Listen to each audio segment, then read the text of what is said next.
that is just a wild thought of, if this thing that these women did faded from our collective consciousness, what else did? What else have we never heard about? It's kind of wild to think about. Did you read any of those, like Touching the Void or the Boardman Tasker omnibus? I don't know, you'd see like in people's little like cardboard boxes where they might have tapes or something like that in the back of their truck or their Honda Civic back in the day. But it was a bunch of books like Savage Arena, The Shining Mountain. Sure. I have heard of The Shining Mountain. I mean, obviously I've read a lot of climbing books, but I've definitely never read the Boardman Tasker omnibus. Dark Shadows Falling. Is Dark Shadows, is that a thing? Yeah, it was. That was a Joe. I think that's a Joe Simpson one. Did you read Touching the Void? Yeah, of course I read Touching the Void. Okay. That's a classic. Gotcha. And Into Thin Air. I mean, that was assigned reading in my high school. Was it really? Yeah. That's cool. Yeah, I think because it was a couple years after it came out, and it was still like topical. And yeah, but I read that like as a sophomore in high school or something. Yeah. There's something about those sort of like mountain literature, like mountaineering books that they're like so important, but they all have this sort of like almost, it feels like a Metallica, like a heavy metal song. The Black Album. Exactly. Yeah, they're dark. They're dark. Yeah. What's the Mark Twight book? Extreme Alpinism. Well, yeah, but didn't he write some other ones? Because he just like embraced all that like heavy. And he would have like the Joy Division quotes like pulled out from like all the English like dark, bleak. It's all very angsty. Yeah. Did you feel like that those were kind of like almost like climbing myths in our world? Like it's, I mean, obviously it's like on these big peaks. It's almost like Mount Olympus, right? Or like these sort of like high places that men should not go to. But did you feel like that they almost kind of had this like mythic lore to them? Yeah, totally. I mean, particularly for me reading them as a kid, it's sort of like this is so beyond anything that will ever be possible. So epic, so huge in scope. You're like, yeah. I mean, in some ways that does shape what climbing is to you when you read those as a kid. You're like, is it supposed to be this epic? Yeah.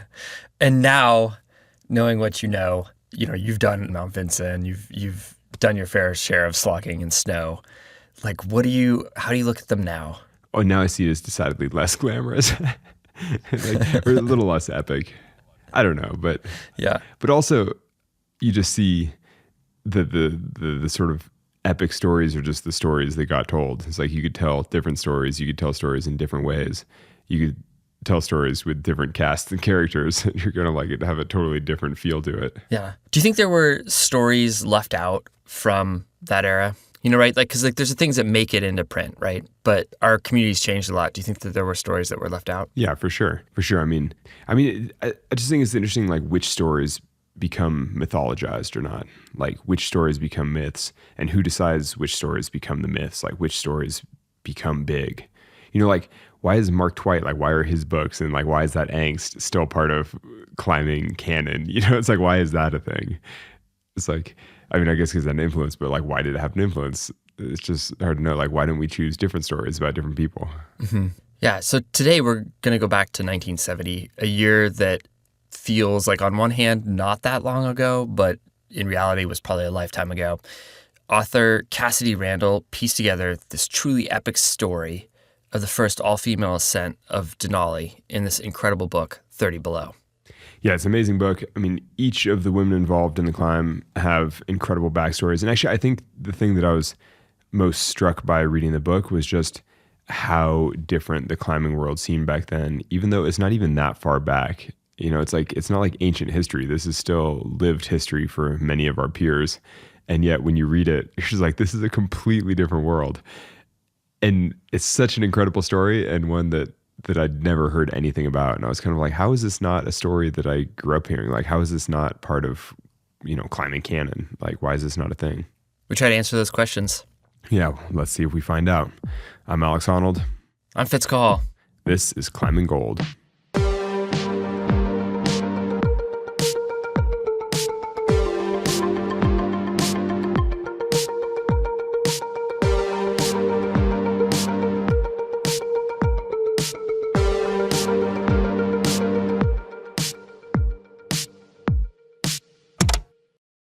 Let's just dive in. You want to start with your name and what you do?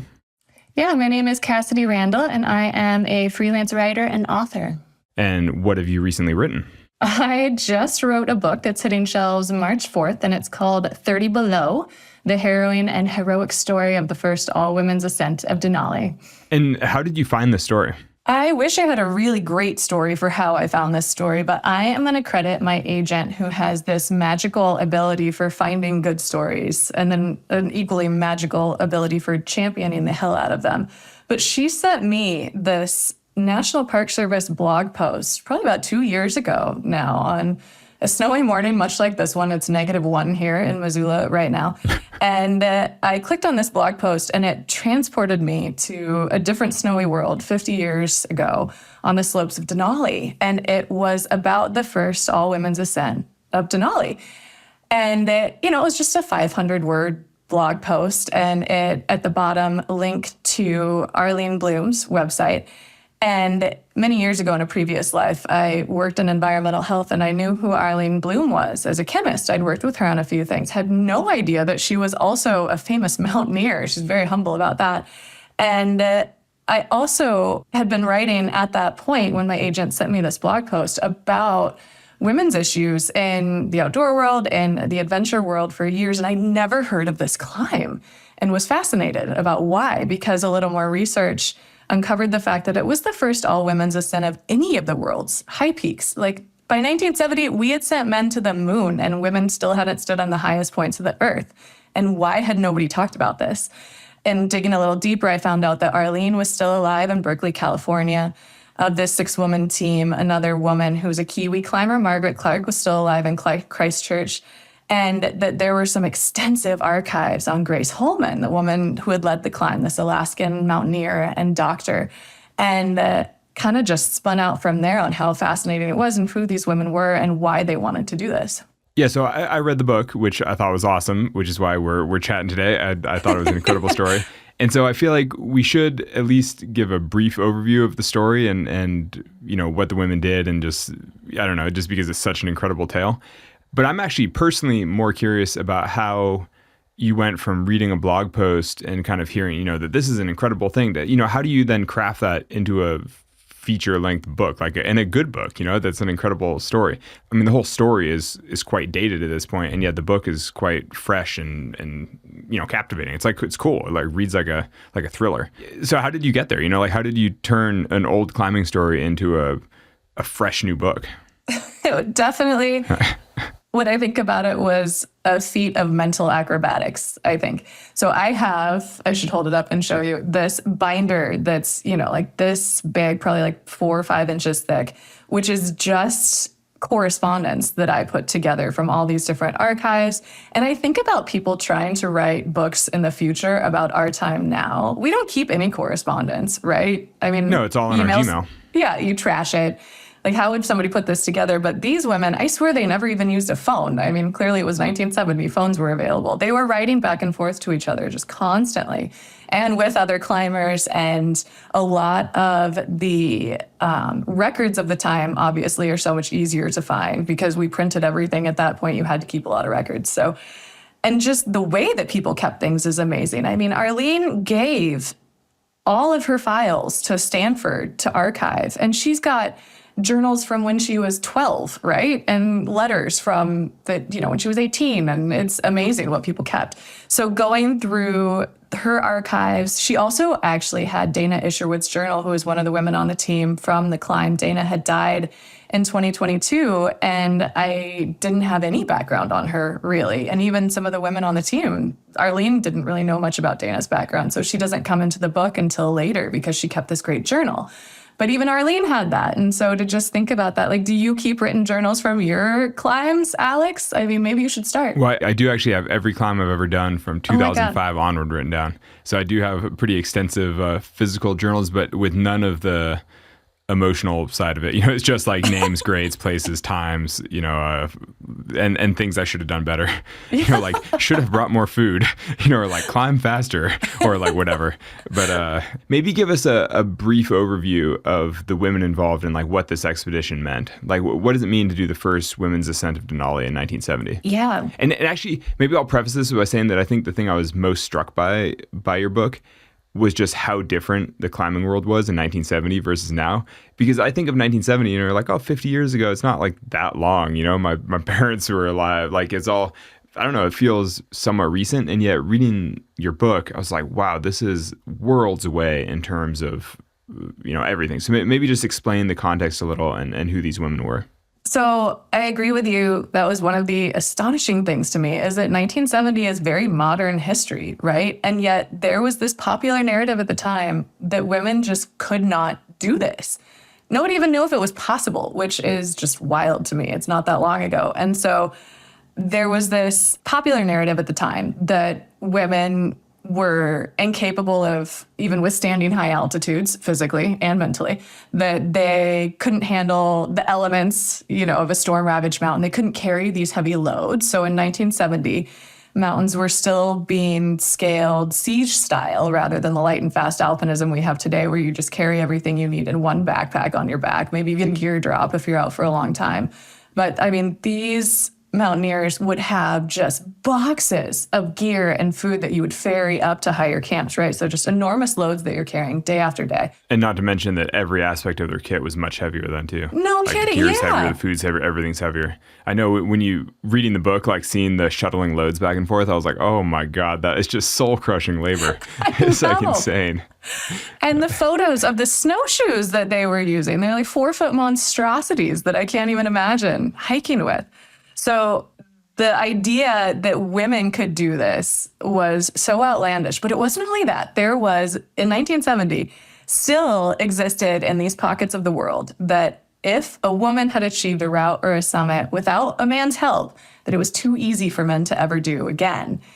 And I don't know how much that really existed in American culture as much in 1970, but I do wonder if that's why some of this faded from the entire thing faded from our collective consciousness, right? Was it because this was Denali and nobody wanted to talk about the fact that women were doing this, right? Because then they could never do it again. I don't know if that's necessarily true, but that existed at the time. And so these women, as they were planning this, or what spurred them to plan it, were these outrageous sort of insults that they had to deal with. So Grace Hullman was a competent mountaineer. I mean, she learned to climb in the Alps. She was European. She was so fascinating. I could have written a book just on Grace Hullman when I learned about her. I mean, she was raised in Holland. She went to university for medical school at a time when less than 8% of doctors were women. And she went to medical school in Berlin in 1942 in the heart of World War II in Hitler's Germany because it was the best university and that's where she wanted to go. You know, by the time she was 21 years old, she'd fallen in love with a fellow doctor. She'd married him. She'd become pregnant. And she was pregnant with their second child when he was shot in combat. You know, she's 21 years old. She finishes her degree in 1945, still wartime Germany. Her mother hops on a bike from Holland to go and get her, finds a bike for Grace somewhere in war-torn Germany, and they cycle the two girls out of Germany, which is insane. Like, this is who this woman who led this climb was before she was even 25, right? And so eventually she makes her way to the States because she wants to be a surgeon and thinks there's going to be better opportunities for women in America. Turns out there aren't. She gets denied a position at Syracuse, goes into anesthesiology instead, and goes up to Alaska because her daughter actually has moved to Alaska to marry an Alaskan man. Lands in Anchorage and just falls in love with the Alaskan mountains. They're so wild. They're so much deeper than anything in the Alps that she's ever seen. So much bigger than the American East Coast where she'd been going to school, right? And she falls in love with this man, this Alaskan mountaineer who's quite a few years her junior. It's her third husband, but he is the love of her life. And they become known as this just like alpinist power couple. So she, though, has tried Denali twice before she gets the idea to do this all-women's ascent. Both times she's turned back, she suspects, because she's a woman. But she's also battling some intense altitude sickness that she will not admit to herself even. When you say turn back, you mean turn back by her team? By her team. So her team leader which I also found interesting because I had heard about, the worst disaster to date in Denali's history was in 1967. And it was the Willox Expedition was caught, half of the Willox Expedition was caught on this storm at the top of Denali. This storm broke over the summit, and winds were estimated at 300 miles an hour, which is not a typo, insane. And they basically disappeared in it. And so Grace was, on her very first attempt on Denali, was the team doctor on this climb, this Mountaineering Club of Alaska climb, only woman, competent mountaineer. They were sort of halfway down the mountain when the storm broke over the top. They were caught in it. They, built snow walls, 60 mile an hour, probably more. I mean, they're watching these pieces of ice from the Karstens Glacier get picked up and thrown like kites. This is how insane this storm is. And in a lull, they see these men walking down, and it's half of the Willox Expedition, and they've lost contact with the other half who stayed on top to go for the summit. And it's this decision point for Grace, who's so determined. She wants to be on top of Denali. She wants to prove that she's capable of going to the Himalaya and be on these huge expeditions.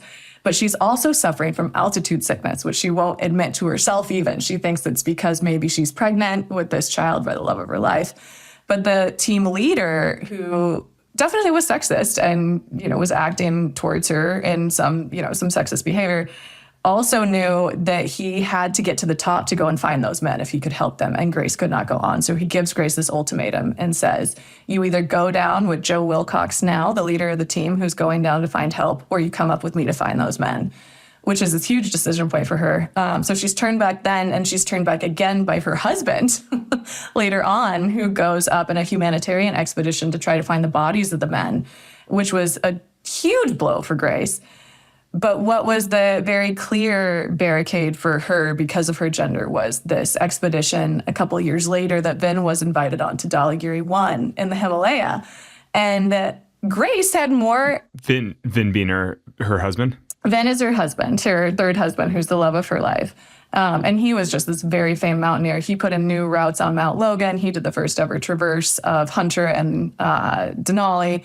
And he was just well known as being this total badass. And Grace was also a total badass. And so he recommends Grace to the team leader, whose name is Boyd Everett, and gives her resume. She's climbed on several continents. She's done first ascents, several of them solo, because she climbed in Alaska by herself before she met anyone to climb with her. And Boyd Everett says no, basically says that she's suffering from delusions of grandeur and that she had light experience, and she's denied from this expedition, even though they needed a doctor, and so she's barred. Vin ends up dying on that expedition in 1969, and she ends up carrying this horrible survivor's guilt, wondering, had a woman been part of the team, would the team have made different decisions that would have saved him, essentially. And so she ends up deciding that she's going to lead this all-women's expedition up Denali, and sort of fatefully runs into Arlene Bloom, who is this climber, very talented climber in Berkeley. Arlene's a PhD student in chemistry.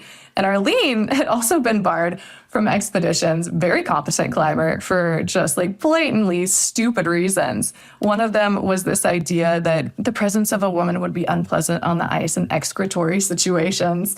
Or she had been told that women either aren't good climbers or they aren't real women. When she had figured that her chance at Denali was going on a guided climb, that the company, the head of the guiding company told her that she was welcome to join if she would stay in base camp and cook for the men. And so her letter ends up in Grace Hullman's house because Arlene was corresponding with Vin. She had no idea that Vin had died, but she was corresponding with Vin because Vin was this well-known expert on Alaska mountains. And Grace picks it up out of the pile and is like, maybe you and I can lead this all-women's expedition. So they both had these very different stakes for why they wanted to climb it. Arlene just wanted to prove it was possible. Grace wanted to prove herself. Yeah, one of the things I was struck by reading the book was that they were just such iconoclasts, or there's such characters. Each one of the women on the expedition was a total person. You're like, wow, you've done some crazy things and have a crazy backstory and an interesting educational background and a really quirky person. Yes. And I was like none of them got there by chance, it was just, well, I mean, I guess you could say it's all sort of chance, but they were all on their own totally wild journey. And I was just so struck by the whole, I was like, man, these women have overcome so much in their normal lives and their climbing lives. It's just such a different world for them at that point. Totally. And I think that's one thing that, if there was anyone who could handle all of the bullshit that was being thrown at them, it was these women. Like, they were already accustomed to navigating what at the time were men's worlds, right? Grace was a doctor. Arlene was a scientist. Margaret Young was a pilot and a physicist and a mechanic. Yeah, the mechanic. I was like, oh, geez. I guess. and like totally quirky. I mean, they each just seemed like such weirdos in a lot of ways, but in the best way, where you're like, wow, that's a real character. I'm kind of curious why. I mean, so this is the 1970s. It's like old, but it's not that old because, I mean, there are tons of stories in the collective climbing consciousness from the 60s and 70s, think like Warren Harding on the Nose or like the Stone Masters in Yosemite. And some of that almost, it's not quite recent history, but it's still, I mean, like the film Valley Uprising was a very popular climbing film not that long ago that really, I mean, it's about Yosemite, of course, but it really focused on these stories from the 60s and 70s. And so why do you think it is that this particular story from 1970 just hasn't been told? It's like, why has this faded from our collective climbing consciousness in a way that other climbs hasn't? That's such a good question. And I have a couple of theories, which I cannot say are true, but I do put them forward in the book.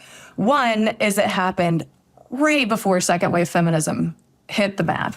So this climb happened in June and just the very beginning of July of 1970. And it wasn't until August of 1970 that the Women's March for Equality happened in New York City, where all of these women linked arms and walked down Fifth Avenue. And that is what put second wave feminism on the map. And I think that had the climb unfolded even a year after that, that it would have been this story that was seized on as here were these lone heroines, right? And men's world, here were these examples we needed of women who could do this thing that everybody said you couldn't do. So I think there was some of that it unfolded in the obscurity of this infancy of the time of the women's movement. And I do think there was something to the idea that this popular narrative, people weren't ready to overturn this popular narrative that women couldn't do this. That I think there still was this machismo in the culture at the time that people weren't ready for that. So I think there was part of that.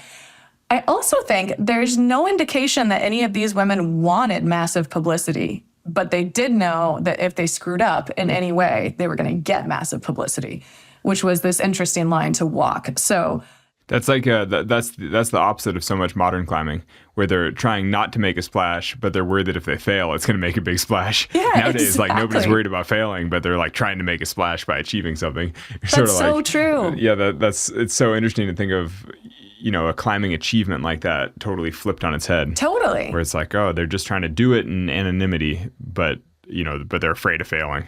Exactly.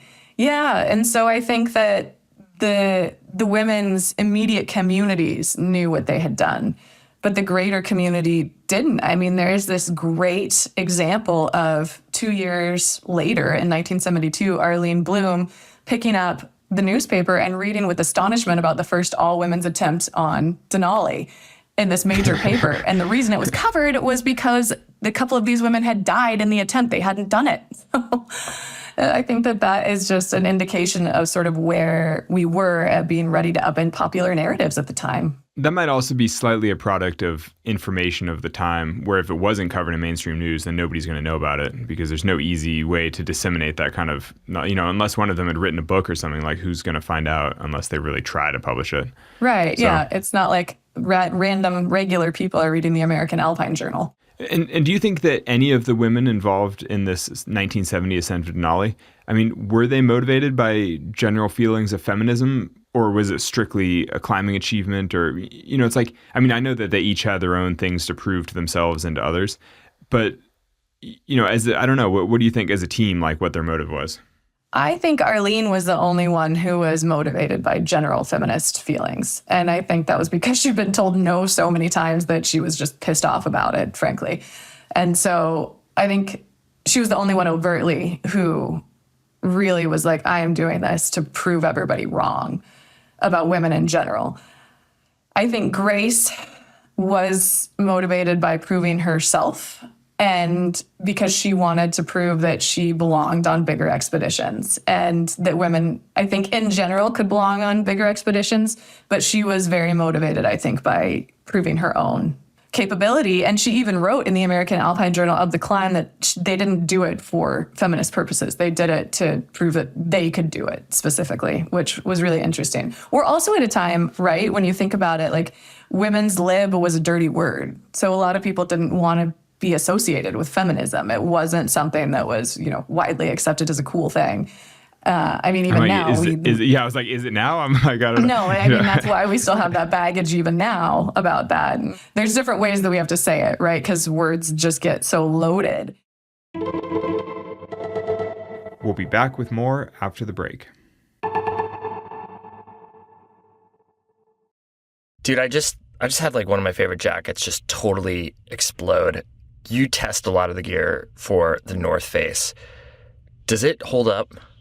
Yeah, I mean, the thing about testing products is that they don't all hold up. I mean, sometimes zippers break, sometimes pull tabs rip off, sometimes things happen. I mean, that's the whole point of prototyping, is that you're using a sample. And so occasionally good ideas don't work out. For any product, there's always a trade-off between ultralight and ultra durable. And so, if you're getting the lightest, thinnest down jacket and then trying to climb it off with, you're going to shred your jacket. It's like you just have to have the right tool for the right job. Do you do anything different, like when you're actually working with the prototypes in the North Face? Do you intentionally like crawl into a heinous off with and see what happens? Not so much intentionally. I mean, I never try to destroy my things because, I like my jackets. I like my gear. I will say I've intentionally put them into some challenging situations, particularly the waterproofing and some of the layers like that, where I'm like, oh, this is supposed to be the new waterproof layers. Let's go out on a winter storm advisory day and see if I can climb this mountain. In that particular case, I got completely destroyed, but I was like soaked all the way to the bone. But that wasn't by any fault of the layers. It was just, it turned out the storm was way gnarlier than I thought, and I fell down in the snow like a million times, and it turned into kind of a survival experience. The North Face has you covered. Discover gear designed to take you to new heights at thenorthface.com. I feel like the desert just works me. It drains the water out of me like crazy. How do you stay hydrated? I think the desert destroys you because you're from the Pacific Northwest, so you're like a plump grape just waiting to get shriveled. But I'm already like a tight little raisin living in the desert, so I think I'm a little bit more heat adapted. I mean, you do physiologically heat adapt a little bit, but then also you just have to be super on top of drinking enough fluids and making sure you get electrolytes. And so when I do big missions in the desert, I do often use LMNT. Do you see like friends that come visit a lot? Do you see them get just worked? I was recently hanging out at home, and 3 friends who had been adventuring in Red Rock that actually been traipsing around in full afternoon sun looking for one of their lost phones on a trail. So they spent hours just walking back and forth in the desert in the sun. They showed up at the house, and I gave them each 2 cans of the LMNT sparkling water, and it seriously looked life-giving. They were so worked and so parched, and they just chugged it. They were like, this is so good. It was like the best thing they'd ever had. I think the LMNT sparkling water is especially good when you're very thirsty. What makes LMNT different from other electrolyte mixes? LMNT has way more salt than most mixes. There's also no sugar, but it also has the things you'd expect, like potassium and magnesium. So it makes your water delicious, and it has everything you need and nothing that you don't. Get a free 8-count sample pack of LMNT's most popular drink mix flavors with any purchase at drinklmnt.com/climbinggold. That's drinklmnt.com/climbinggold. Find your favorite LMNT flavor or share it with a friend. In some ways, this book 30 Below that you just wrote is their legacy. Like, this is probably will probably be the only real telling of this story. And so in some ways, like, you have single-handedly saved this story. Did you feel, did you feel any pressure because of that? Did you feel any urgency to publish this while some of them were still alive, like before the story was completely forgotten? Oh my God, yes.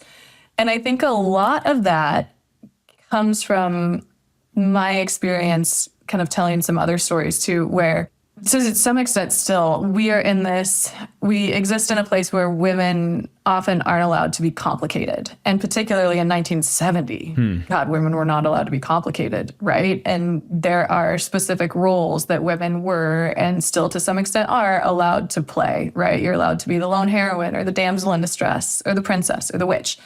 And that the idea that people can be complicated and complex and have different fears and obstacles and be real people was really important to me to portray for these women. And so, yeah, I think the fact that Margaret and Arlene were still alive for me to be able to actually speak to them and hear their stories and understand who they are as people was very important.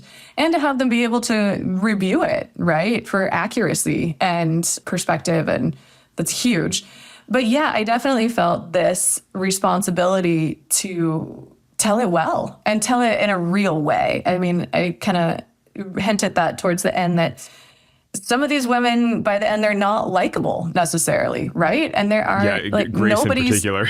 Yeah, and nobody's a clear hero, and that has to be okay, right? So I did feel this responsibility to tell it in a way that I think that they would have appreciated. I don't think any of these women wanted to be lionized. I also don't think they really wanted their achievement to be maybe overestimated, and yet none of them knew that they were the first all-women's team to do something like this, which I also found fascinating. Like even Arlene, to this day, the first time I spoke to her, she was like, "Are you sure?" And I said, "Yeah, every other expedition that even billed themselves as all women to this point had male guides or porters, right?" So yeah, so I do think that they all kind of underestimated themselves even, which was really interesting. So I wanted to give their feat the due it deserved without trying to turn them into these saints too.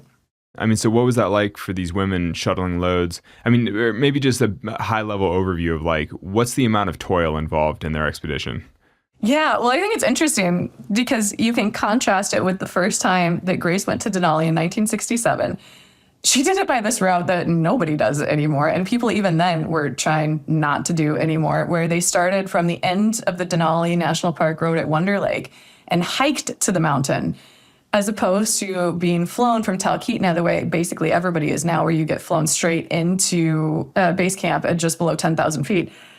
And instead, Grace and her team in 1967 walked like the equivalent of, 3 Denalis by the time they'd even reached the base of Denali just to get to it, which is insane. And they did it siege style, carrying all this stuff. And so in 1970, on this expedition, they just wanted to spend as much time as possible in bear country. They're like, how long can we bushwhack through the wilds of Alaska before we even get to the mountain? Like, let's make this even more toilsome than it needs to be. Oh my God, and it just sounded miserable, raining the whole time. 2 of the men on that 1967 expedition did run into a grizzly bear, and it scared the hell out of them, and it was part of the reason they turned around. Like, it just sounded so difficult. You have this heavy gear, you're shuttling so much of it up. And at that point, not that many people had really climbed Denali. Like maybe 50 people had stood on top of it by 1970. And yes, certainly you didn't have random friends that had climbed it, because nowadays, like if any of us who have been climbing a long time, you have at least a couple friends that are like, oh, I did a season guiding on it, or like, oh, my buddy climbed it a couple, Yeah, it's like now it seems relatively normal, but you're right that back then you wouldn't know anybody who had climbed it. It'd be like a big deal. Exactly. Yeah. And what it was kind of an annoying coincidence for these women. So at that time, rescue on the mountain was sort of this like really complicated endeavor. And after the Willox Expedition, where all those men had died in 1967, the Park Service was still sort of regulating safety on the mountain, which does not happen now. You're in charge of your own safety on the mountain. You do your thing. But at the time, the Park Service required that as part of your application to climb, you had what was called backup on the mountain, so that there was another team who could come to your aid who was climbing around the same time to help you. Because, the bush planes weren't going to make it up to the top of Denali at that point. The technology wasn't there. And often it's so socked in with storms, they couldn't fly. I mean, people are acclimated to help you if something's wrong with you at 17,000 feet, right? Totally. So the pilot just passes out trying to fly. Yeah. And so there was this other climber from Seattle who had written to Grace. He's asking for her help. He's asking for a team that's climbing on the mountain at the same time to act as backup for his Seattle team. Grace replies and says, I've got an all-women's team, assuming your team is capable. I love this. Assuming your men's team is capable, you can climb alongside us. We'll be your backup. And he replies to her, spells her name wrong, and says a certain amount of hilarity was generated at our meeting at the idea of an all-women's team climbing. But sure, yeah, okay, you can back us up. Just like so infuriating, right? And so Grace very carefully makes sure that they're at least hopefully and starting, several days ahead, so they can be sort of in the same spots on the mountain, but they will never be at the same place at the same time. She's so conscious of even the fact of the proximity of men diminishing the women's accomplishment, that people will say, well, they only got up because the Seattle men's team helped them up. And then she's horrified when they fly in to find that the Seattle men's team is still at base camp when they get there, because this men's team just they had been subject to a weather window. And so she had spent all this time making sure that the women would be alone on the mountain. And there's the Seattle men's team at base camp. And then there's another men's team from Washington is there as well. And so it is funny that this was this time on the mountain when there generally were not that many people climbing, and yet somehow all these three parties ended up there at the same time, which was, especially to Margaret Clark, this Kiwi climber who's used to just like such independence and has this idea of what, a wilderness Denali must be in Alaska. And she's horrified to find, there are like 20 people at base camp. Though I did feel like that wound up providing one of the fun little side stories of the book, is like how the women's expedition slowly earns the sort of begrudging respect of the men's groups, like over spending like a month on the mountain together. Yeah. I don't know. I mean, I think that's one of the things that you're like, oh, that's nice. Like, at least the people that climbing next to them over time do come to actually respect them for their effort and for, their achievement. And I'm kind of curious, do you think that the broader climbing community ever really acknowledged their achievement in climbing? Like, was there anything, like the American Alpine Club, like any of the institutions, like was this ascent ever acknowledged in a real way? Grace Hullman wrote about it for the American Alpine Journal. And some Palo Alto papers covered it. Some of the three climbers from California were all from that area, in the Bay Area, Berkeley and Palo Alto. And, Margaret Clark wrote about it for the Christchurch Press. But But that's so small scale. I mean, that's not real acknowledgement. Yeah, but I mean, there was never major interviews done with them. No awards were given out. I don't think that there was this wider acknowledgement of the fact that it had been done. Well, and was there any in the climbing community, did any of the climbing institutions like American Alpine Club or, it's like, because in some ways, like having mainstream journalism embrace it, you're like, oh, that's cool, but you really want the respect of your peers. It's like you want the climbing community to acknowledge what you did as meaningful. Right. I mean, I would say in that regard, the only other way would be that, the Sierra Club wrote about it in their newsletter of that Bay Area chapter. And so that's kind of all that I came across, and Arlene doesn't remember any other bigger sort of thing. Her attitude more was like, yeah, it was done, and then that seemed to be it. So, and that, again, there could be a number of reasons for that, but it is just a wild thought of, if this thing that these women did faded from our collective consciousness, what else did? What else have we never heard about? It's kind of wild to think about. We'll be back with more after the break. So a few years into my van life journey, when I was still very young and poor and living in my car, my grandma moved into the senior living community type of kind of nice old folks home. And whenever I was in town, I would go and do Sunday brunch with her. And it was this just insane feast with the waffle bar, the omelet bar, the fruit bar, like all the different stations. And as a 23-year-old man living in a car, I would just go in there with like a bucket basically and just load up and just eat everything. I was so psyched. Did they have Kodiak Cakes? They probably did. It was a pretty nice spread. Now you obviously don't have a breakfast bar, but do you guys eat Kodiak Cakes? Well, now I have a wife who makes them for our children, so it might not be quite as opulent of a spread, but it's still pretty delicious. The beauty of Kodiak Cakes is that they're way higher protein, so they're just more filling than a traditional pancake. And they just seem a little heartier, feel a little more wholesome. I mean, if something's called Kodiak, you can assume it's kind of hearty. And what other products are you guys eating? There's the oatmeal. That's a go-to breakfast for the kids also. There are these insane little dessert cups that my wife loves. Microwavable brownies. It's just, they're the definition of opulent treat. We try not to keep too many around or else we eat them all. Fuel your summer adventures with a quick breakfast packed with the real good stuff. 100% whole grains, protein, and a whole lot of flavor. Find Kodiak products at your local grocery store. They're the ones with the bear on them. Learn more at kodiakcakes.com. Hey everyone, Fitz here. Did you know that you can get Climbing Gold ad-free and support the show? That's right. We now have the unroped option. All the same thought, laughter, and inspiration without the ads. We know some of you have been asking for it, and now that we are going year-round, it made sense to offer it. So there's a link in the show notes. Sign up And then you get Climbing Gold ad-free wherever you get your podcasts. It's super easy. Check it out. Yeah, so did the women on this trip continue climbing? Did they stay partners? Did they stay friends? Like, tell us a little bit about what happens after the book. I didn't include this. There was a big blow up after they all got back between Margaret and Grace, and I didn't want to put this in, I just kind of waxed over a lot of like the quite venomous social dynamics in the aftermath, because that's not what people needed to hear necessarily. Was the blow up because Grace had endangered them all by... Yes, yeah. And so these accusations of that Grace had endangered all of them. And then on Grace's part, that they had overreacted, essentially, because Grace, at this point, remember all these stakes, right? She's got her whole identity at stake. And climbing, getting to the top of this mountain. Had they reacted any less, she would have died for sure. So it's like it's a good thing they reacted. Yeah. So in the end, Grace comes off as just like so intense and aggro in a lot of ways.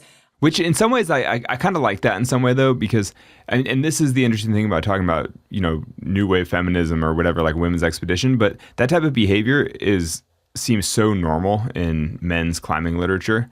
Like he was so driven, he was a competitor, he succeeded, and it's interesting because when you see that mirrored in a woman, you're just like, oh, she's making bad decisions and that's all bad. And that's why I thought it was so great that you kept the women just as whole characters. Like they're complicated, you're kind of like, well, she comes off as a little psycho for sure. Like just, driven to the expense of putting herself and others in danger. And you're like, well, that's obviously not the correct thing.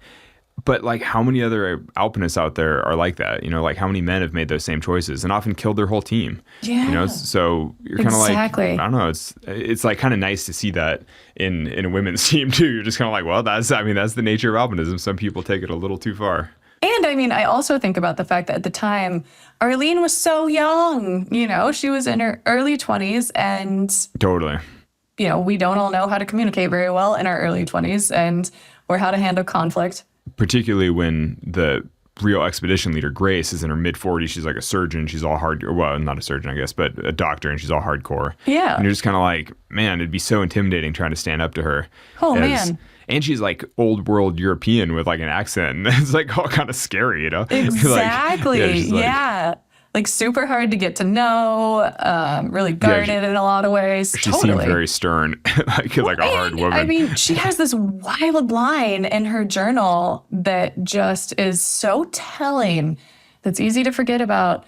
There's this point where Dana accuses her of being a terrible leader and she's taking, too long to get up the mountain and blah, all this stuff. And Grace privately writes in her journal, since Hitler, I'm a little afraid of leadership where leadership isn't needed.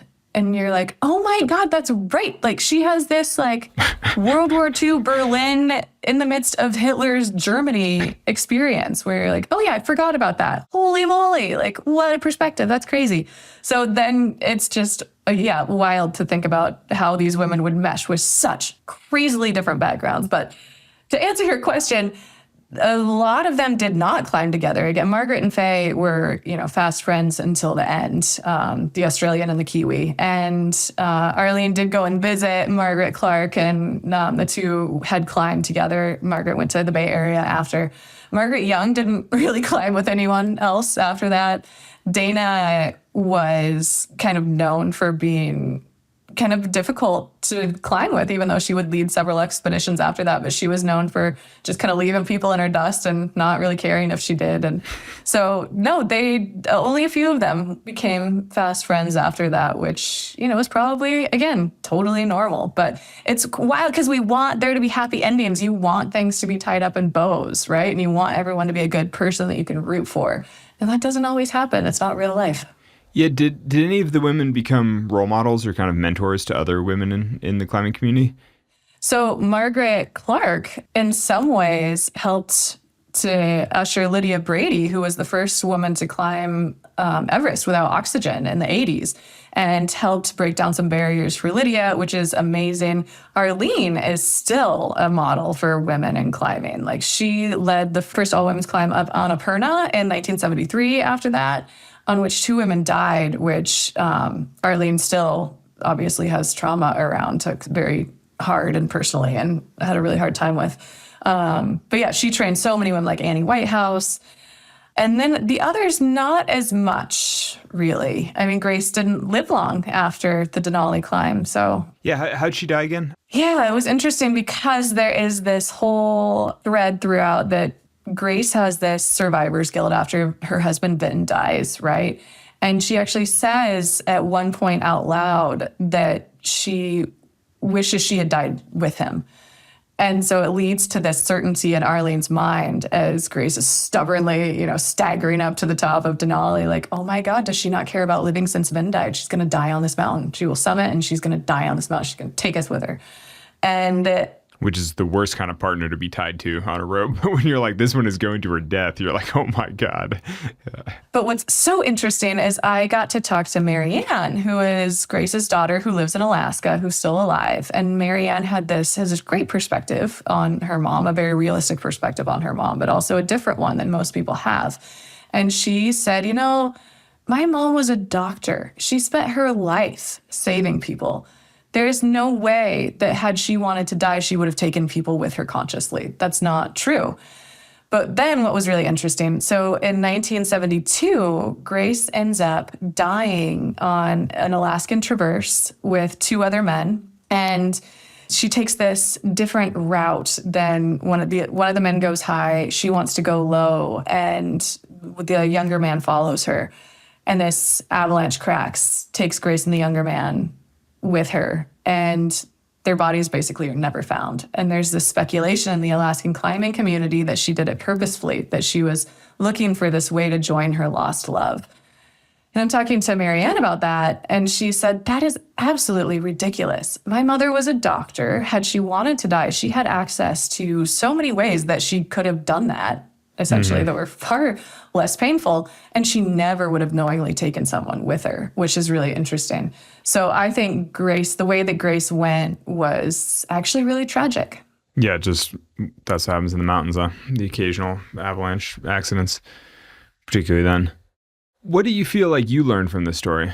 Oh, I took so much. That's such a hard question. It's so interesting when you spend so much time putting together a story. And I had this when I wrote my first book, and it's true, I think a lot of authors talk about this, that after you finish the manuscript, sometimes there's a celebration, right? Like, oh, wow, I had my head down on that for so long, and I'm so happy that it's done, and I'm proud of it. Or maybe you're not proud of it. Writers are rarely proud of what they've done.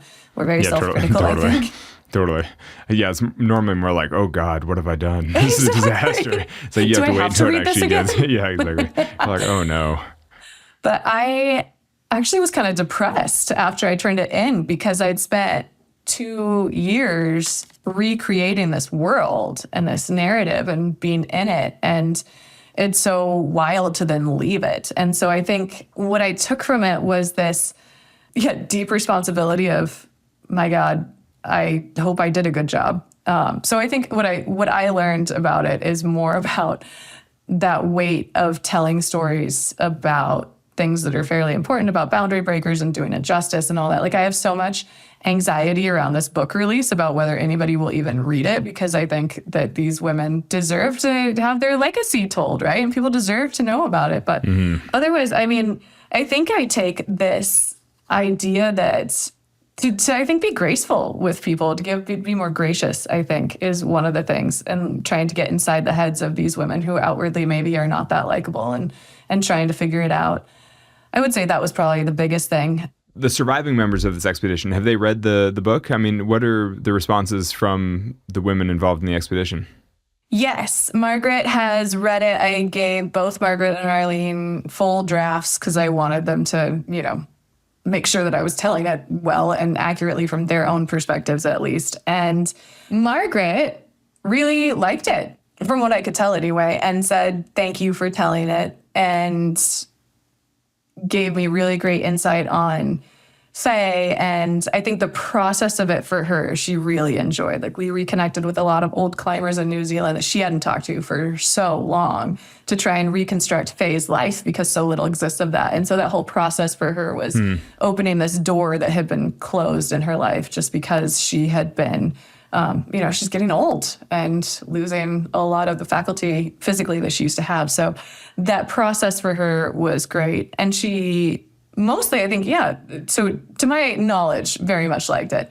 Arlene loved learning things about some of these other women that she never knew before. Like, I think it opened for her a whole new perspective on Grace, who she had come to really dislike, And that, I think, was really valuable for her. What was really interesting about Arlene, though, was her, I think, reconciling her perspective and her feeling of ownership over the climb with somebody else telling the story and telling it not only with her perspective. I think that was hard for her, which is something that you just take on when you decide you're going to tell a story from multiple perspectives. But I didn't just have a responsibility to Arlene, right? So this whole story in 30 Below is a pretty amazing story that we've never heard of. It makes you wonder how many of the more famous stories in alpinism, like things that we've grown up hearing, are really maybe a little overblown, or we're also just a couple dudes just grinding it out and kind of slogging, but then they become this epic story of like, I wouldn't believe what they survived up there. It was so great. You know what I mean? Like, basically it just makes you wonder how much storytelling affects this kind of climbing culture.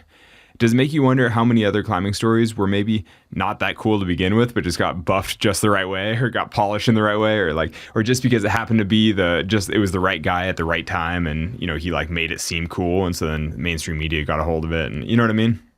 Yeah, because you go back to that idea that there was this mystique, this Western mystique around climbing, and all the language around it even, right? It was like this place for people to prove themselves and show off their masculinity, and you were conquering the mountain, and like all of the early climbing and mountaineering and alpinism is this like man versus the mountain. Like, it's like the whole narrative around it probably is just so overblown for that reason, right? But what I do think is interesting as we're talking about it, a big part of what makes this story on Denali so interesting is the fact that the women had to pull off this kind of amazing self-rescue after Grace collapses at the top with altitude sickness, at a time when if you collapsed at the top of Denali, you died there. Nobody was coming for you. Like, a ranger told Arlene this years later when she was doing a talk somewhere on the climb. So that's amazing that you did that. And Arlene at the time was like, well, we didn't really think about it. We just knew we had to get off the mountain. And if one of us died, we were all screwed, basically. Or we all could have died getting her off, or, That, I think, is interesting, that part should have probably been what got the most attention, was not only did they do this, but they did it without losing anyone when they easily could have. So that's fascinating to me. Like, I don't think that part is overblown at all, but it didn't get any attention. So it is really interesting, like, what does get attention, what's overblown, and how are we telling stories?